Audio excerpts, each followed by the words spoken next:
Hema committee report അതേപടി സർക്കാർ ഇന്ന് ഹൈക്കോടതിക്ക് കൈമാറിയിട്ടുണ്ട്. 4.5 വർഷത്തോളം സർക്കാരിന്റെ കൈവശമായിരുന്ന ഹേമ കമ്മിറ്റിയുടെ റിപ്പോർട്ടാണ് സർക്കാർ ഹൈക്കോടതിക്ക് കൈമാറിയത്. അതിനുശേഷം വലിയ പോരാട്ടങ്ങൾക്കൊടുവിലാണ് വ്യക്തികളുടെ സ്വകാര്യതയെ ബാധിക്കുന്ന ഭാഗങ്ങൾ ഒഴിവാക്കിക്കൊണ്ട് റിപ്പോർട്ട് സർക്കാർ പുറത്തുവിട്ടത്.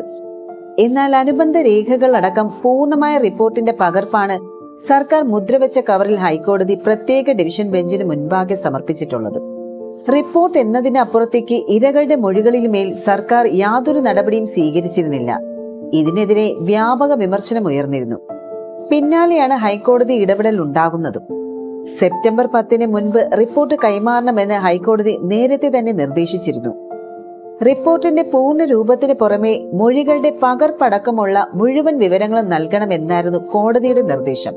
റിപ്പോർട്ടിനെ തുടർന്ന് സർക്കാർ സ്വീകരിച്ച നടപടികളും പ്രത്യേക അന്വേഷണ സംഘത്തെ പറ്റിയുള്ള വിവരങ്ങളടക്കം നൽകണമെന്നായിരുന്നു ഹൈക്കോടതിയുടെ നിർദ്ദേശം. സർക്കാർ എന്ത് നടപടിയെടുത്തുവെന്ന് രൂക്ഷമായി കോടതി ചോദിച്ചു. നടപടി വൈകുന്നത് ഞെട്ടിച്ചുവെന്നും കോടതി പറഞ്ഞു. സർക്കാർ എന്ത് ചെയ്തു എന്ന് ചോദിച്ചപ്പോൾ പ്രത്യേക അന്വേഷണ സംഘത്തെ നിയോഗിച്ചിട്ടുണ്ട് എന്നാണ് അഡ്വക്കേറ്റ് ജനറൽ മറുപടി നൽകിയത്. ഹേമ കമ്മിറ്റി റിപ്പോർട്ടിലെ വെളിപ്പെടുത്തലുകളുടെ അടിസ്ഥാനത്തിൽ എന്തെങ്കിലും നടപടിയെടുത്തോ എന്ന് കോടതി ചോദിച്ചു.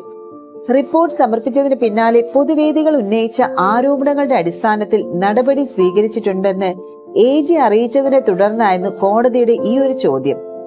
എന്തുകൊണ്ടാണ് ഈ നിഷ്ക്രിയത്വം എന്നായിരുന്നു പിന്നാലെ ഹൈക്കോടതിയുടെ ചോദ്യം. വളരെ നേരത്തെ റിപ്പോർട്ട് സമർപ്പിച്ചിട്ടും എന്തുകൊണ്ടാണ് സർക്കാർ മൗനം പാലിച്ചതെന്ന് ചോദിച്ചു കോടതി. ഈ നിഷ്ക്രിയത്വം നീതീകരിക്കാനാവുന്നതാണോ എന്നും ആരാഞ്ഞു. എന്നാൽ റിപ്പോർട്ട് പ്രസിദ്ധീകരിക്കരുതെന്ന് നിർദ്ദേശമുണ്ടായതുകൊണ്ടാണ് നടപടി എടുക്കാത്തതെന്ന് AG അറിയിച്ചു. എന്നാൽ സർക്കാരിന്റെ നിഷ്ക്രിയത്വം അത്ഭുതപ്പെടുത്തിയെന്നും കോടതി പറഞ്ഞു. 2021 ഫെബ്രുവരിയിൽ DGPക്ക് റിപ്പോർട്ടിന്റെ പകർപ്പ് ലഭിച്ചപ്പോൾ തന്നെ നടപടി സ്വീകരിക്കേണ്ടിയിരുന്നുവെന്നും കോടതി വ്യക്തമാക്കി.